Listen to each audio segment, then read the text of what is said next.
All right, thank you so much. I'd like to start by asking the younger hustlers represented up on stage to begin by sharing a little bit about your story for His Excellency to understand. Excellency. May we kindly get a microphone?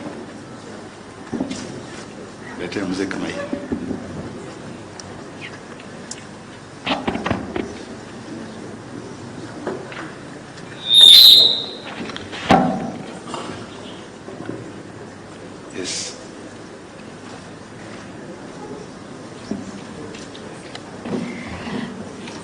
His Excellency, President of the Republic of Kenya, Dr. William Samoei Ruto, distinguished guests and gentlemen, and all protocols observed, good morning.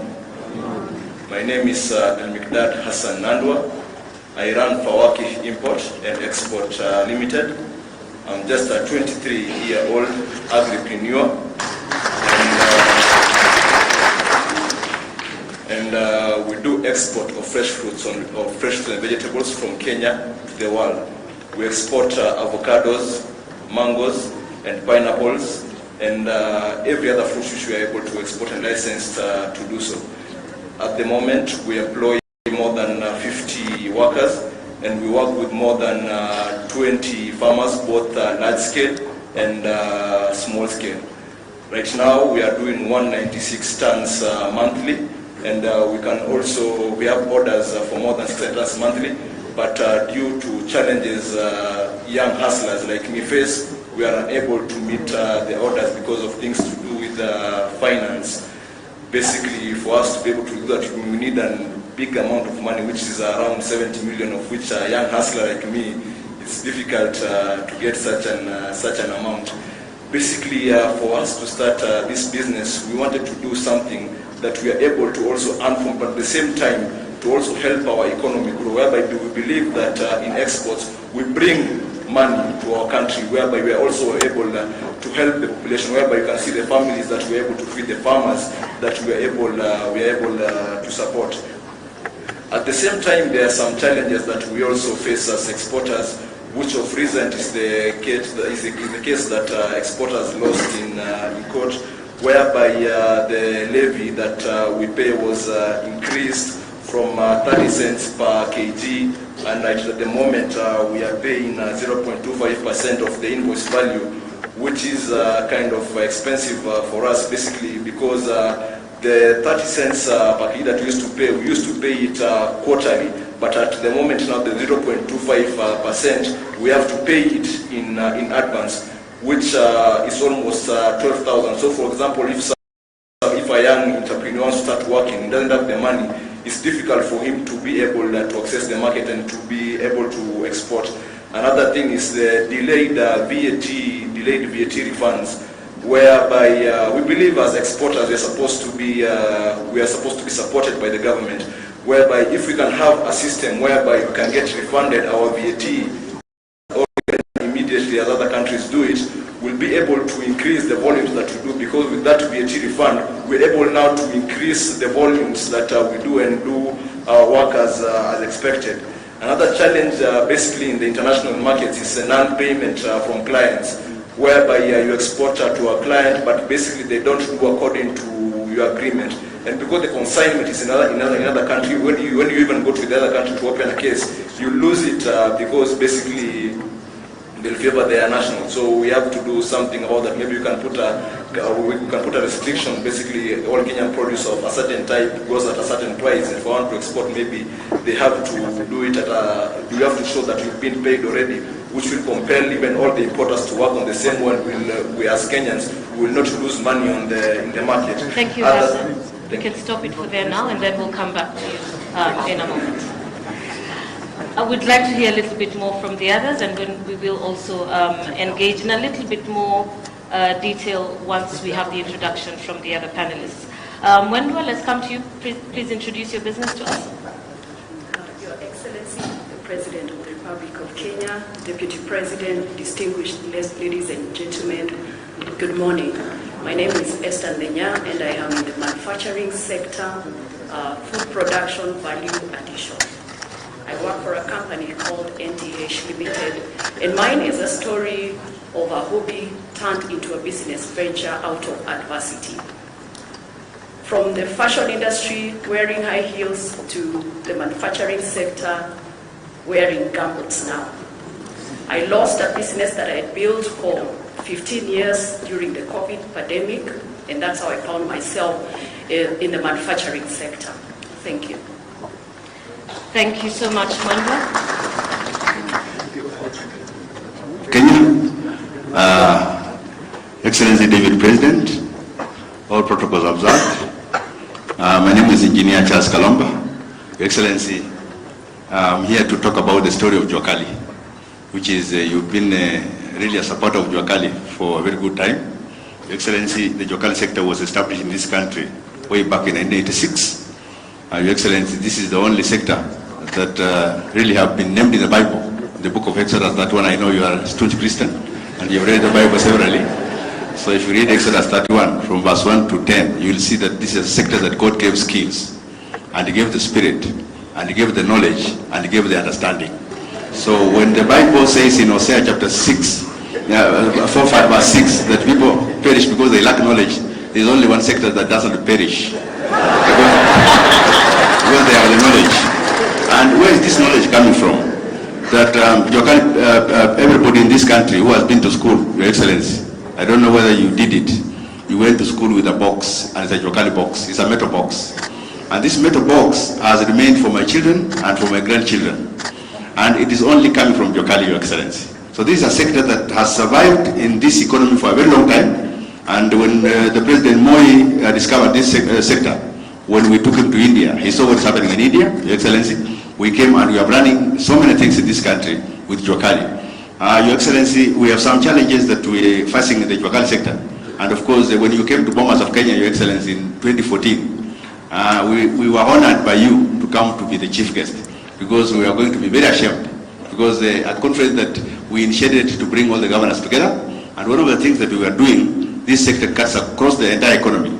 So when you look up at agriculture, look at energy, look at everywhere, like building, we have a lot of things that we are doing, Your Excellency. Today, we had requested that we shall play one of the images where we have done a Hustler tractor. We have produced a Hustler tractor, which is a cannibalized car. It's just a car that has been cannibalized into a tractor to release oxen from the farm to go and do other assignments. Because it is only in Africa where commercialization of agriculture is through an oxen. So this tractor that we shall present to you as an image, you will see it is a tractor that will do 10 functions. And we are happy, Your Excellency, you are talking about how do we run away from fossil fuel. This tractor will be a solution to that, because it's going to use biofuel, which the farmer can farm for energy in the tractor. So I think for us, because she is a person on time, I can speak and speak and speak. I know you know that, but we need to limit time because of your busy schedule. So I think if the tractor will be ready, you will see it. And then, of course, from what you have a lot of scrap vehicles in this country. You have millions of scraps. And if this is going to be your donation as a father of this sector, you will say, take these vehicles, give me tractors, and the counties can enjoy tractors, and they can produce more. And of course, the many functions that this tractor will do, we shall produce. At the end of the day, Your Excellency, shall be presenting to you a few other projects, which are presidential projects that are incomplete. And yet, there is a very huge demand for some commodities from this country to international market because of those projects. Thank you very much. Thank you so much. President Garcia. All right, thank you very much. I think now we just go straight to the panel session. Your Excellency, I want to start with you. During the COP27, Your Excellency, you spoke on a carbon market system that directly benefits communities. And the question then would be, how shall your government integrate the MSMEs in the climate resilience plan? Thank you. Thank you very much, Ngatia. And it is a huge privilege for me to be in this panel, and more importantly, to be in this session with the Chamber. I want to say a couple of things by way of introduction. I am a great believer in the Chamber of Commerce. When a few years ago I came across Kiprono Kitony, he knows because he's here. I encouraged him to be part of the chamber because I saw the way the chamber was going. It had become a hostage of people who did not have the capacity to run a proper chamber of commerce. I am happy that today we have a chamber of commerce that we can say is fit for purpose and working with the government, with all the sectors to project the right image of our country. I want to say congratulations to the chamber. You are doing a good job. Secondly, I agree with you 100% that the chamber can work with the government to organize the bottom. And what I have seen this morning is actually a testimony and a confirmation that indeed with the chamber we can leverage on your network to be able to organize the bottom of the pyramid, to get the many innovators, the many creators, the many entrepreneurs, the majority of the 4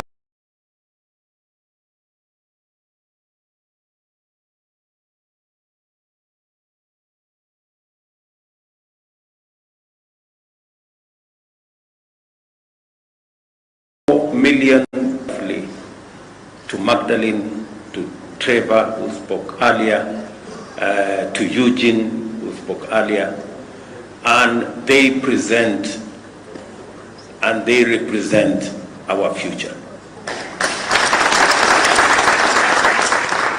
The one asset that we have in Kenya, a very rare asset, is our human capital.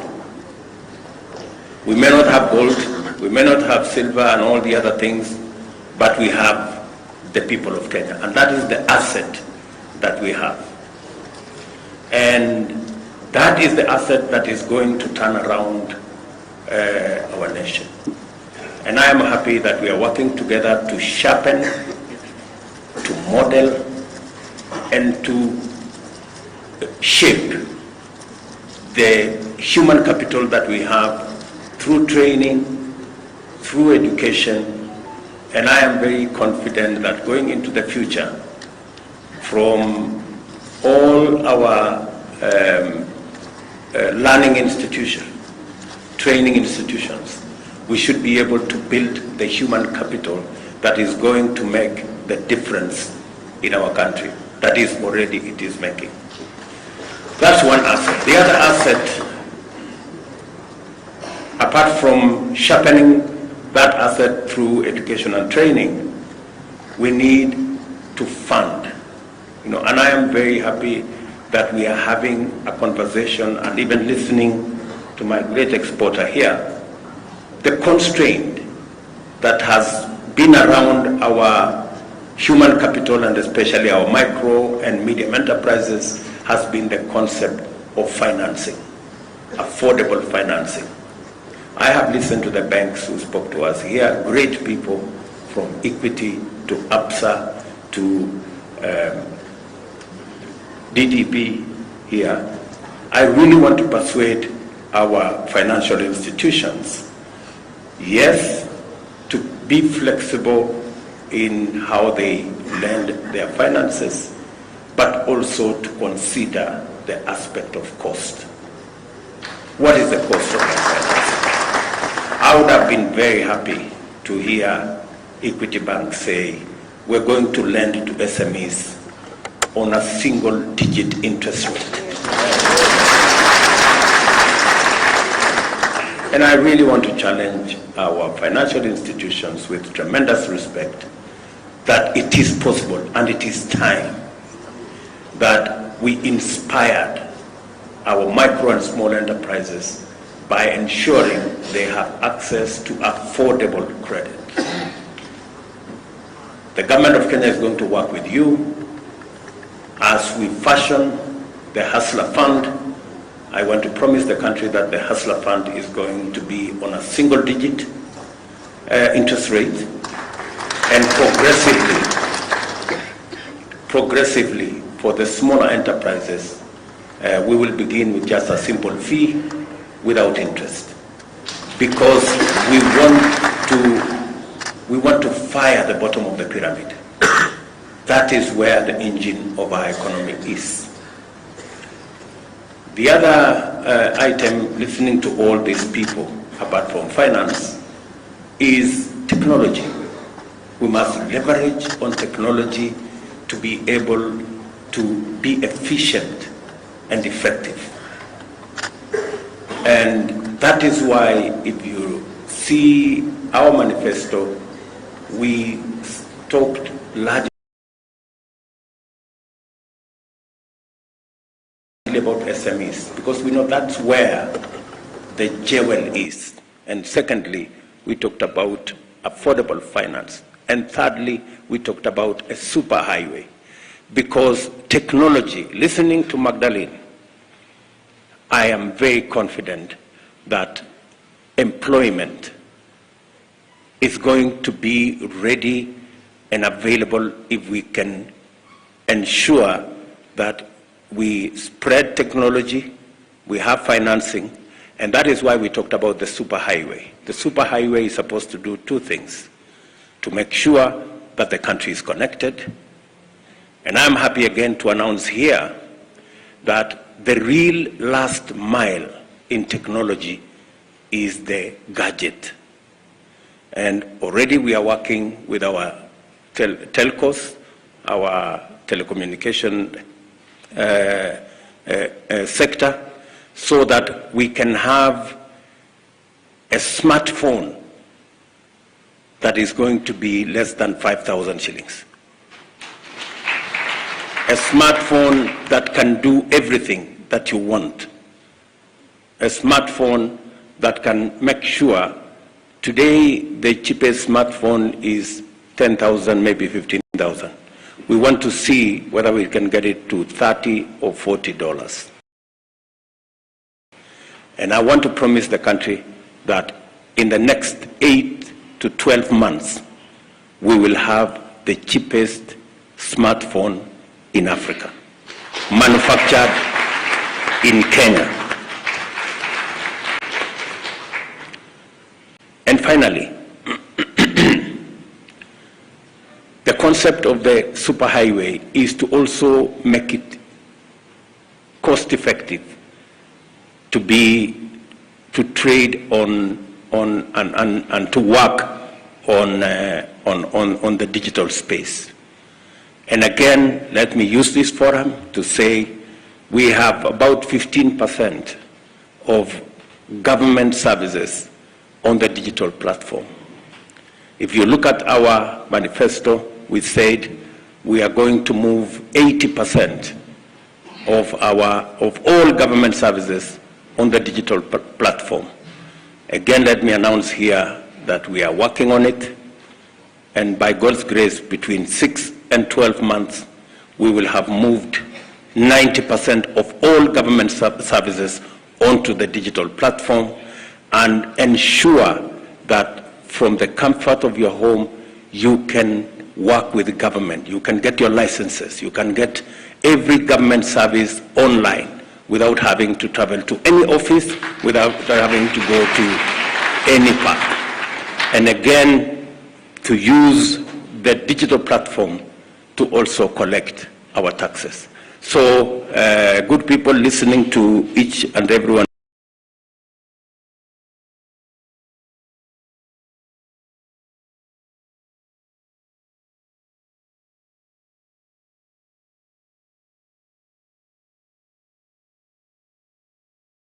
of you here, the government of Kenya stands ready and ability to be able to deal with matters climate change.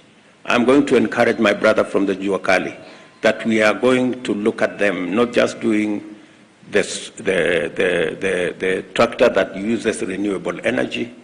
We also want to see whether we can move all our border guys onto clean energy platform, there is absolutely no reason why we should not begin to walk the journey to e-mobility. All our vehicles, all our border guys should be on e-mobility. We should be able to convert all the border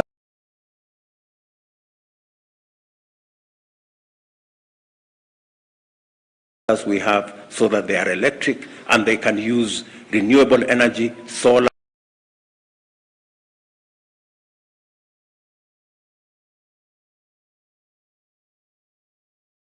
They can use wind energy to be able to charge. We would be able to work with the sector of energy. Thank you, Your Excellency. The Juakali has always been very ready from birth, and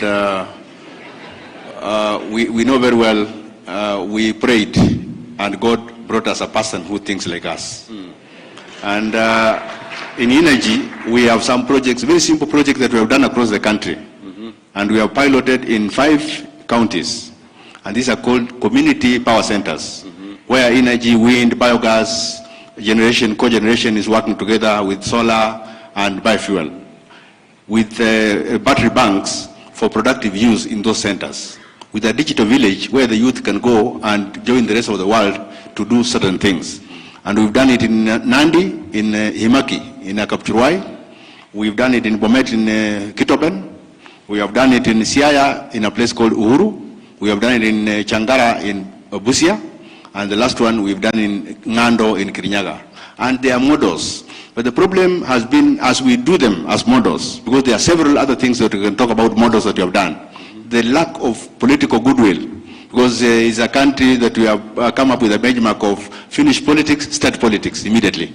But development delays. So I think for us, because of the huge knowledge that we have acquired from God himself, we are supporting some institutions. But the challenge we are having is that, like, for example, when the sector pushed for ban of importation of furniture for public office, we came up with a project on bamboo. So I think we shall be talking about how we can make furniture locally using bamboo because of conversion. And I think on energy, we're doing a lot of briquetting from waste. We're doing a lot of biogas generation. Like, for example, if you go to Naivasha, you'll find, Your Excellency, there is a team that was having 100 tons of waste of baby corn and cabbage as waste. Today, they are producing biogas, and you can package the biogas to use on automotive.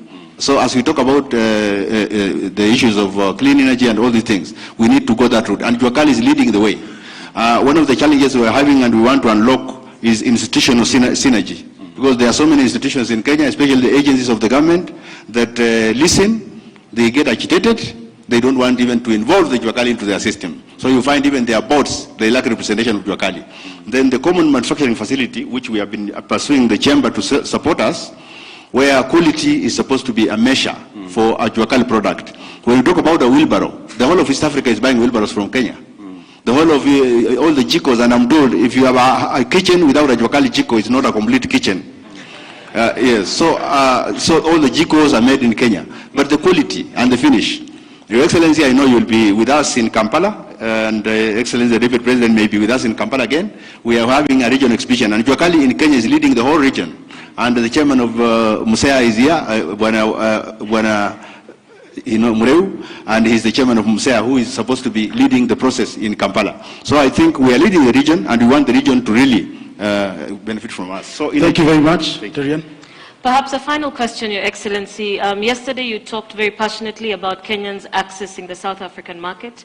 Your Minister for Trade talked about the fact that it is smaller businesses that are doing the majority of exports, meaning that, which explains why we are only exporting products worth about $38 million, yet they are exporting they're sending products here worth $650 million. What word do you have for the business people that are here today, both from the small business sector and the medium sector? Let me first speak to the issue raised by Juakali.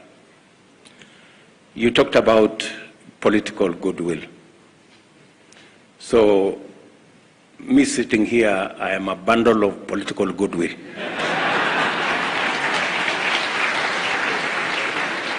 So, at least one issue is out of the way. The second issue is the common user facility, which you have talked about. And you are so right. When we are doing the housing, for example, we said we are going to connect our Juakali sector to our Tibet institutions, because in Tibet we have a lot of equipment. We spend almost 25-30 billion shillings to equip our Tibets. And we are now saying there must be a working formula between the Juakali and our Tibets, so that the Juakali can leverage on the huge resources and equipment that we have in our Juakali to professionalize their work. But if you look at our manifesto, we have said that we are going to work with the Juakali, link them up to our Tibet institutions, and create a common user facility where we have the most modern of equipment to be shared by different people in the Juakali sector, so that we can elevate the quality and the specifications of the products that they produce. So you are spot on, and I want to confirm to you that is a plan we intend to implement. And it's going to cover the textile sector, the leather sector, the wood sector, the metal sector. All those sectors will be covered in our common user facility that we are going to equip, either in every county to begin with, then we will move to the sub-county, and then we will move to the Juakali sheds, which can be shared by different Juakali players, because it's expensive for one person to buy. But once we put a common user facility under the management of the Juakali, they can share in the common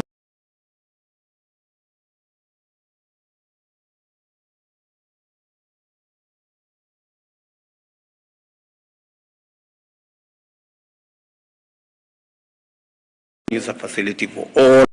Only unlocked matters to do with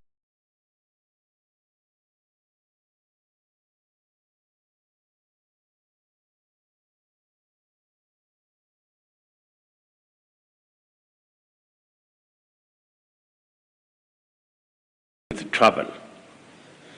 We also unlocked and eliminated barriers. And yesterday in the evening we got a brief from the ministers concerned, but by December this year, the ban will be lifted so that our products can access the South African market.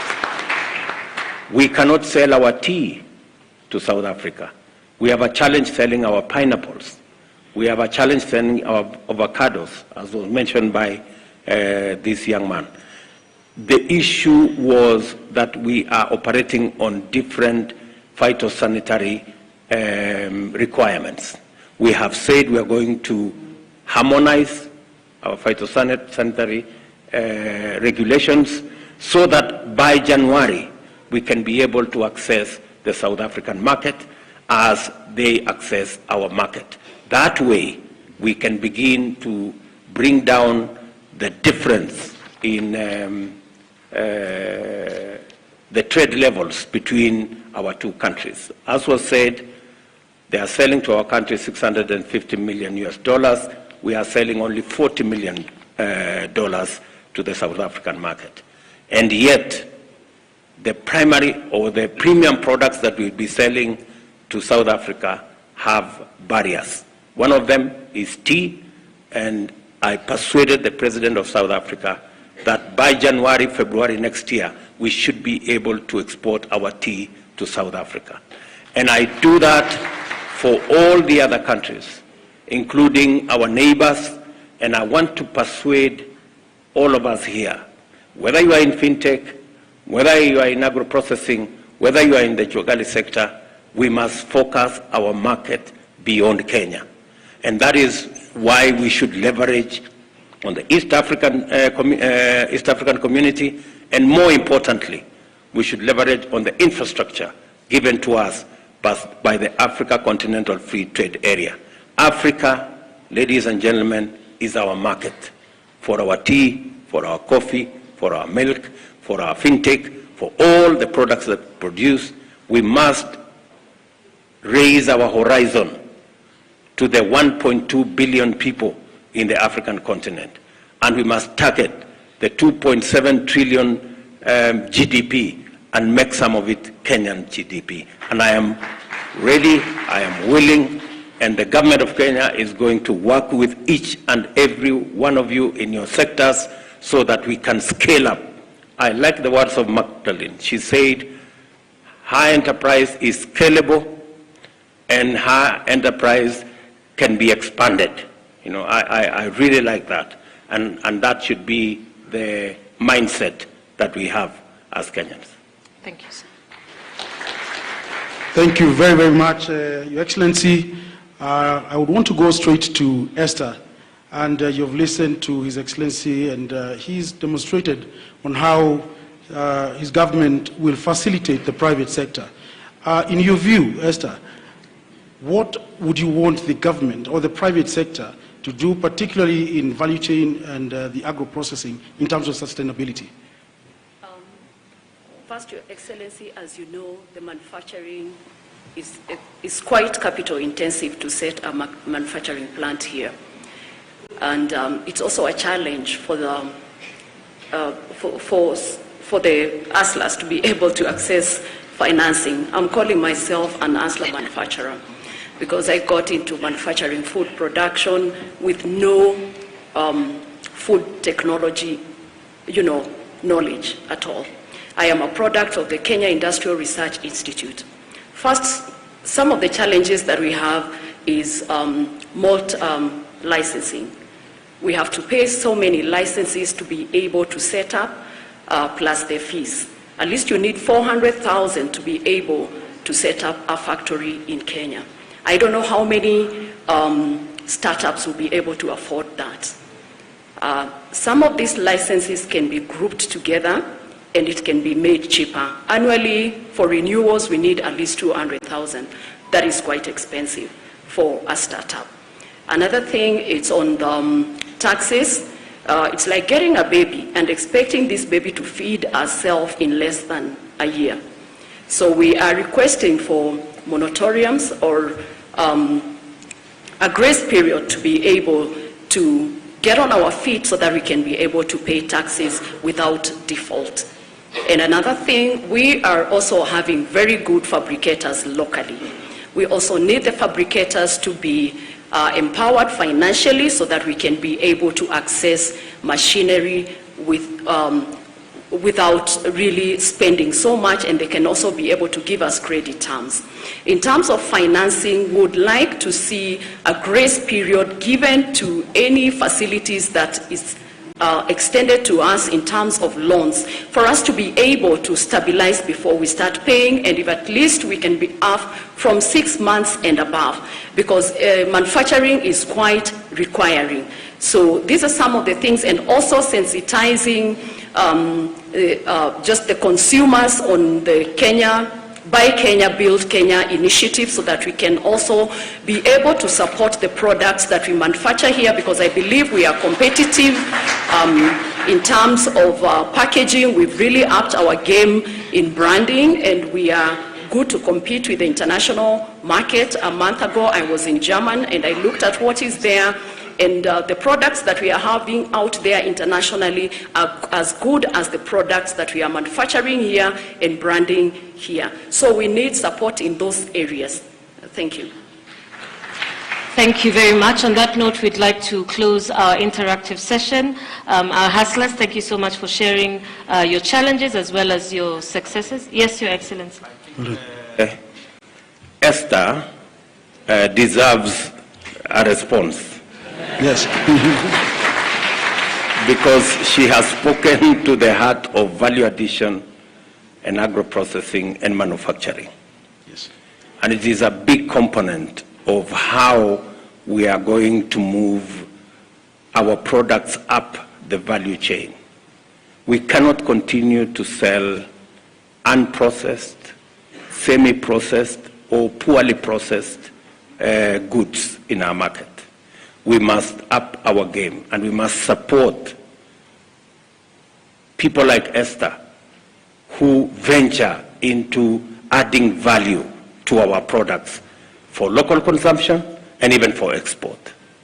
This is a subject we have discussed extensively, and that is the reason why I hired Moses Kuria. Moses Kuria, can you respond to Esther? Come here. Just come to the podium there. Because Esther wants to know how we are going to support them. What is your KCD going to do? What is, how are we? Thank you, Your Excellency. Esther, I hope you know the level of unemployment that there is in Kenya. So please don't add to it by getting me fired.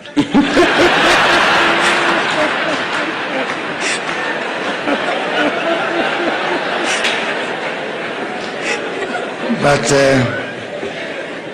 because I don't want to get fired, Esther, I want to tell you that first, using our Kenya Industrial Research Development Institute, we are now running up to 50 to 100 clients, SME clients whom we are incubating there. From our Kenya Industrial Estate, we have another 50. We are now going to roll out these incubations to every county. And that is the basis of our common user facilities.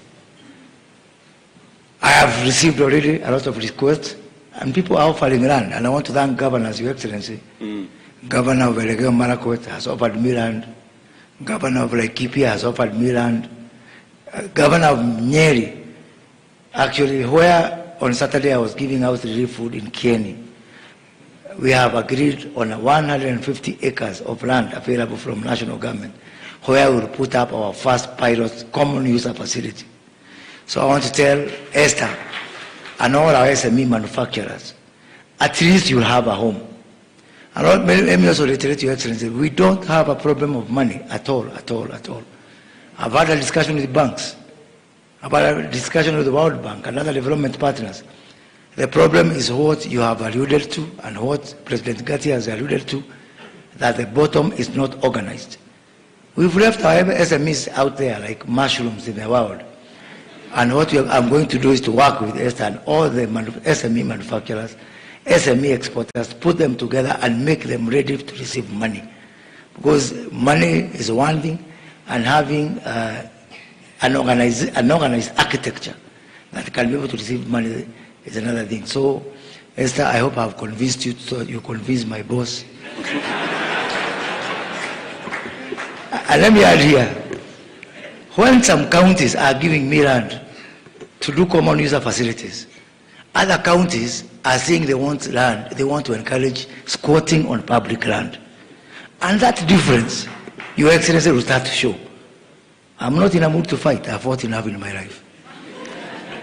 But you start to see the difference between progressive counties that want to be partner to us and Kenya Kwanza government in developing the manufacturing agenda, the export agenda for the benefit of our people. And counties which make a wrong turn and take us to the past where we were fighting and being antagonistic, you are going to see them start to lag behind others. When that happens, don't blame it on witchcraft. Thank you, Excellency. Thank you. Thank you, Moses. Just to add, I intentionally decided to have a ministry for SMEs and cooperatives. Because for a very long time, SMEs have been relegated to some department in some corner. And by so doing, sometimes they get forgotten. I now have a minister who wakes up and sleeps SMEs and cooperatives. To do two things: to make sure that SMEs are organized, to make sure that SMEs are made business ready, and to make sure that SMEs are made funding ready, so that we can catapult SMEs to the next level, where we create big corporations out of small SMEs. For the record, Equity Bank, that is telling us today they have $780 billion or something like that, was once upon a time a small SME somewhere in Moranga. So the small SMEs that you see here today, the outfit run by Esther and all the other small and micro enterprises here, have the capacity to be huge corporations if they get a hand up or a leg up, and if they get the necessary support. And I want to promise you that that is why I am sitting here, to give you assurance that we are going to work with you so that we can grow our SME sector to help us create wealth in our country. Thank you very much, Your Excellency. Waziri Kuria, it seems your job is secure. Yes, Your Excellency, as we close, there is a question that has posed from the floor, and this is because of the issue of climate change. In the world today, you'll find industrialists actually have exhausted their carbon credit. Now, in Kenya today, because of the drought, we are trying to raise funds so that we can support certain areas. What is it that we can be able to do to utilize the open space that we have in this country so that we can be able to leverage on carbon credit? Precisely, that's why I attended a session in COP27, where we were discussing about how to grow, how to expand, and how to make carbon credit markets much more accessible, simpler, and carbon credit funding, not to fund intermediaries, but to find the actual people who do the real work on the ground. You may want to know that at the moment, 80% of all carbon credit financing end up with intermediaries, auditors, assessors, and the rest of them. The people who bear the brunt and who do the hard work of making sure that our environment is safe get the short end of the stick all the time. So in this particular arrangement, and that is why we were having this session, shortly we are going to have a law that will govern matters to do with carbon credit, so that to make sure that it is transparent and it is accessible to the people who actually should benefit from that carbon credit regime. So the Ministry of Agriculture and all the other ministries that are related, including forestry, we're going to put it together so that we can deal with the challenge of climate change and unlock financing that can help us mitigate and provide for adaptation mechanisms for the climate change effects that we are suffering as a nation. Thank you very much, Your Excellency, panelists, ladies and gentlemen. I think we get to a close that session, but we as the Kenya National Chamber of Commerce and Industry, we want to commit to you and to your government